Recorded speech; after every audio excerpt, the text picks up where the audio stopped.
and like you know, they don't have a car, they don't, you know what I'm saying, they suffer for years, you know what I'm saying. And then when they get to this place or position, they're like, so fucking greedy about sharing it, because they're like, nah, fuck that, like like I struggled, or like I'm up here, you know, like I almost feel like it's in a way that they feel like they don't want to share because they're scared of like that person taking what they have, you know what I'm saying? Like, I mean, they don't. I don't know, man. Maybe it's greed, or maybe they don't want to see other people do good. I hope that's not the case, but it's crazy because you'll be hearing it from them. Like they're like, no, if I let this dude in on it, or if I teach him, he's gonna learn. He's gonna get up and leave. And I was like, bro, but like, you know, if you're paying so much pain, if you're treating your worker right, if you're paying him well, and you letting him grow, so you know, within the job, right. They're never gonna leave, you know. Like usually the people that do that is because, you know, they're overworked, they're underpaid, you know. They don't, you know, they don't feel respected, they don't feel appreciated, you know. Like, but you know, it's tough, man. It's tough. This degree, the field, at work, and everything. It's just, it's a lot. It's a lot, greed kills you, bro. They, you know, I've worked with a lot of them, and I appreciate them. Obviously, because, you know, they've suffered way more than me, you know. I think sometimes, you know, I got kicked out at 17, you know, but you know, I always had so much opportunities with anything, honestly. And you could say that, like, maybe nunca te faltó algo de comer, right? Because I mean, my family was here, honestly. I'm not gonna be, you know, so somewhat like, you know, you got kicked out because of your stepdad, you know, the issues you had with him, and this you know, you could have let that be like a reason for you to get depressed or some shit.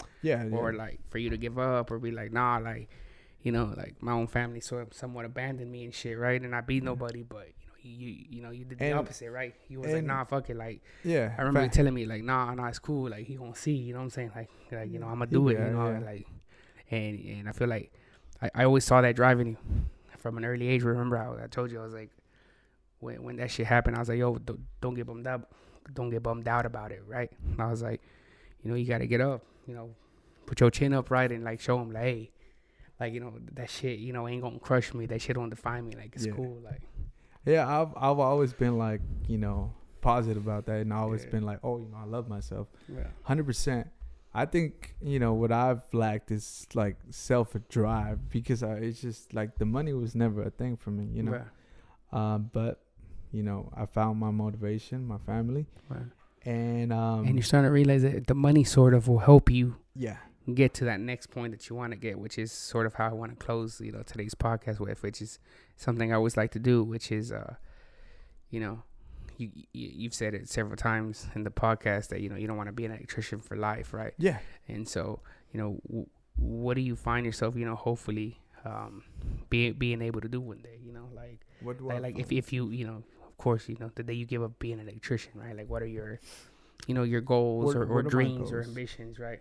So first of all, my mom, Elizabeth Higuera, I want her to stop working, have her house in Mexico, and have a house here. For me, I want, what's it called? Me to be happy. I want myself to grow, and I don't know, have my own business, and whatever it may be, in clothing or having my own restaurant or something like that. Also, like maybe opening a coffee shop, like, you know, we've had that conversation about, you know, here in Nashville, there's not a lot of trendy like Hispanic hangout spots, you know, like something with you know, that's more like on the, you know, trendy, you know, coffee, but with that Mexican, you know, Hispanic, you know, Latino, you know, accent, right? Like the Latin vibes, right? It's infectious here, you know, because there's not a lot of it. So there's like, I feel like there's only an audience for like two types of people, you know. I don't feel like, you know, we don't get like the audience for like our generation, you know. Oh, you know, let's go to that place, and then the few places that where there is Hispanic, it's almost also, I feel like, too too young. Like two fields, right? You get like the super paisa, like the jaripels and shit that are far as fuck. Yeah. And then you have like the few events that pop up here that it's like it's usually like Venezuelans straight and like kids. I mean, I feel like it's a kid vibe. It's like they're like, oh, bottles in the club. Like, what happened to? I was alright, lad. You know, I'm talking about more like trendy, something more like just like a good vibe, like a dance floor and somewhere you can get drinks and eat. You know what I'm saying? You know, like just like playing pool. You know, something just a lot of things going on. Yeah. Like like Pins Mechanical. You know what I'm saying? Like where it's not really a club, but yet it's packed all the time. You know, because it's like you got the pinball machines, you got like the arcades. You know, like yes, you could still dance because they got music going on, but that's not really the vibe. You know. Yeah. Like where we have tons of culture games Hispanic wise that we could interact and sort of like mimic the same thing, right? Yeah. Like almost like maybe like a business where you can split up or the trendiest thing that Colombians do, the trendiest thing that Mexicans do, and then you split it up in like sort of like sections of South America and like Latino, right? I mean, that'd be dope idea.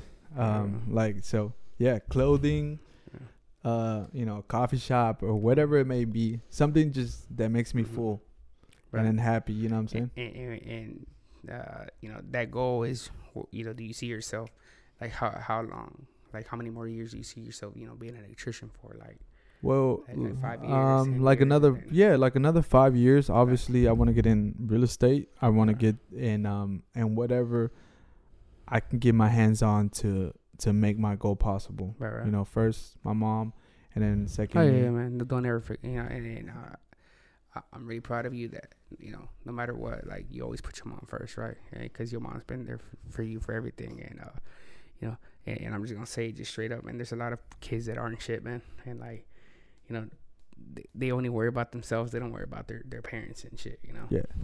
And it's nice to know that you haven't lost that train of thought. Neither have I, and we're on that grind.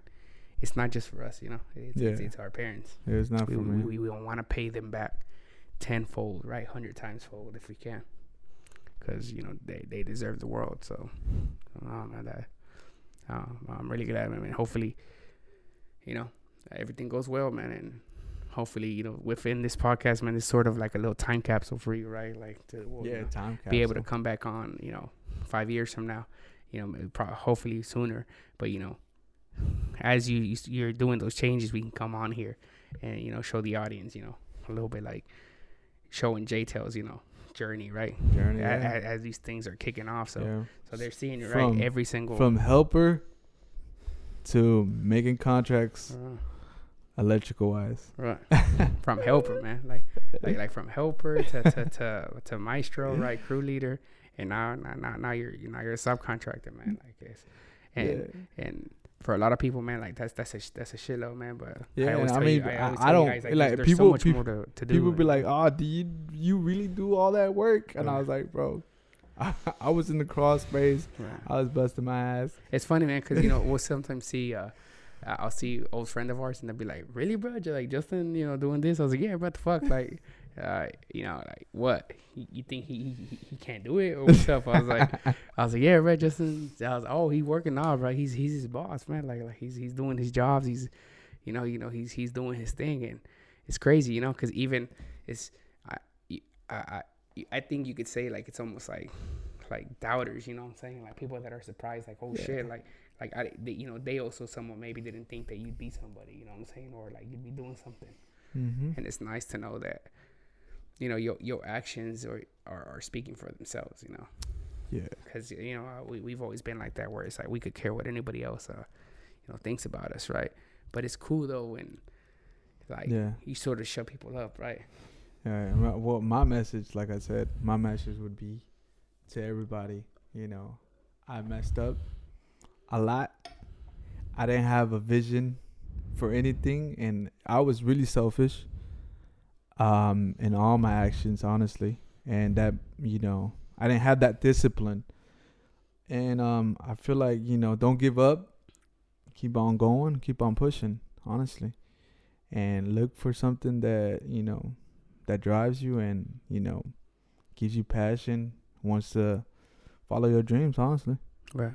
To be real. Cool, man. That's appreciate the message, man. Hopefully the audience, you know. Like I said, man, they pick something up, and you know, even though, man, of course they will, man. And I've always said it, you know, even if we change one person, man, that's enough. Yeah, one person is like for real. Because you know, I mean, like that's success, man. Like, because again, like you may be looking at that camera right now, and you know, it could be your younger brother looking at the video, his friends and shit, you know, and hopefully maybe one day, you know, your kids, you know. You know, in high school, I was no straight A student. Right. We would skip every day, dog. Yeah, every day. I mean, I remember. I mean, we didn't know how the hell you even passed high school, because like you were missing some things, right? Yeah. And it's funny because it's like, you know, back then there was like, oh, you know, like you look at these kids and they're like, oh, they ain't gonna do shit, you know, like, oh, and actually I did a what's it called, a Tesla charger for an old teacher of ours, and then he was like, right, really, you Justin, you doing electrical work? And I was like, yeah, bro, look at me now, you know. I was like, I'm not gonna fix no discount. No discount, bro. I charge him twice, bro. Why? Because you could use a doubter, bro. Like, nah, bro. Like, nah, because you use it. I'm just fucking with you, man. Nah, what's it called? It's just funny. It's just funny though, because to see people, you know, like get shocked, you know, because the shock is like, it's sort of like an answer, a reaction towards like, it shows us that what you're doing is good, you know.